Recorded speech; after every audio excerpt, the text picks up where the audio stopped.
بۆ ساڵیادی مەرگی هونەرمەندێکی ناسراوی کورد بەشداریان لە ئێوارە کۆنسێرتێکدا کردووە. ئێرە هۆڵی ڕۆشنبیری چەمچەماڵە چین و توێژە جاجەکانی سنوورەکە بەشداریان لە 38مین ساڵیادی مەرگی هونەرمەند عەلی مەرداندا کردووە. لێرە جگە لە باسکردن لە یادەوەری و ژیان و بەرەمەکانی هونەرمەندی کۆچکرد و عەلی مەردان دەیان گۆرانی و مەقاماتی جیاجا لەلایەن هونەرمەندانەوە پێشەشکران. لە 38مین ساڵیادی کۆچی دوایی مامۆستا عەلی مەردانی نەمر پێمە باش بووە ئێوارە کۆنسێرتێک بۆ دەنگە ڕەسەنەکان بۆ ئاوازە ڕەسەنەکانی سنوورەکە ڕێک بخەین وەروە لە ماکادا مەراسیمەکەمان ڕێزلێنانێکیش بێ بۆ هونەرمەندی گەورەی گەلەکەمان کە ڕەمەزان گەرمیانی کاویژێکێکە لە میلادگرانی دەنگەکانی عەلی مەردان و حوسێن عەلی و سڵاح داودا وەروە ڕێزلێنان لە بنەماڵە و خانەوادەی هونەرمەند عەلی مەردان وەکو ئەوەی کە ئەو کەڵە هونەرمەندیان هەبووە و خزمەتە گەورەیان بەگەری کورد کردووە.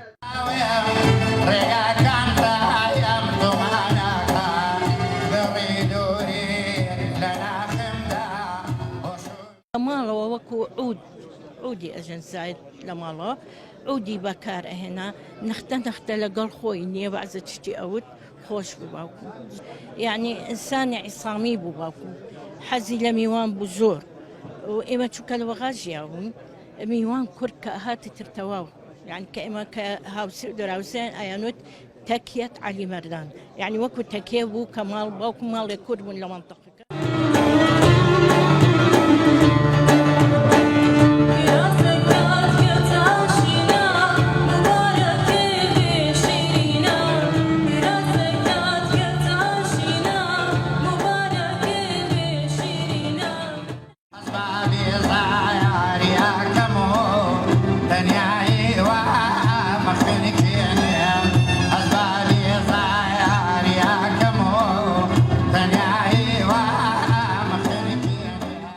مامۆستا عەلی مەردان هەموو پلەکانی مقامات و گۆرانی تەواو کرد.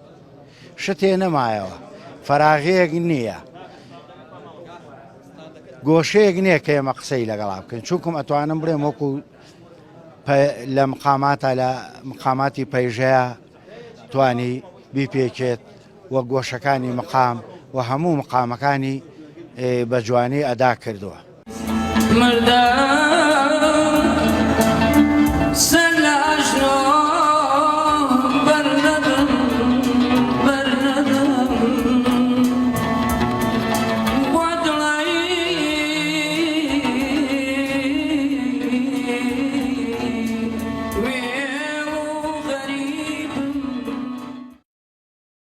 دەنگ و ئاواز و گۆرانی ئەم هونەرمەندە بە زوونەتی ئەمێنێتەوە. ئەم هونەرمەندەیەکە لەو هونەرمەندانەی کە لە تەواوی جیهانە کە توانیوێتی لە مەقامێکدانە بۆ کورد مەقامدانە ئەم مەقامێک دروستکە بەنای مەقامی هیجران کە خەنەبات و هیجران ئەم مەقامانەی داهێناوە دروست.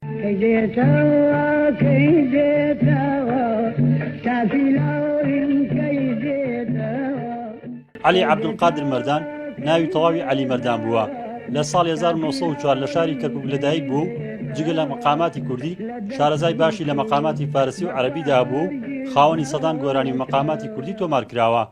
لە 24 تەموزی ساڵی 1970 بەهۆی نەخۆشی دڵەوە گیانی لەدەستداوە. ڕزگار جەبارێن ئارتی چەمچەماڵ.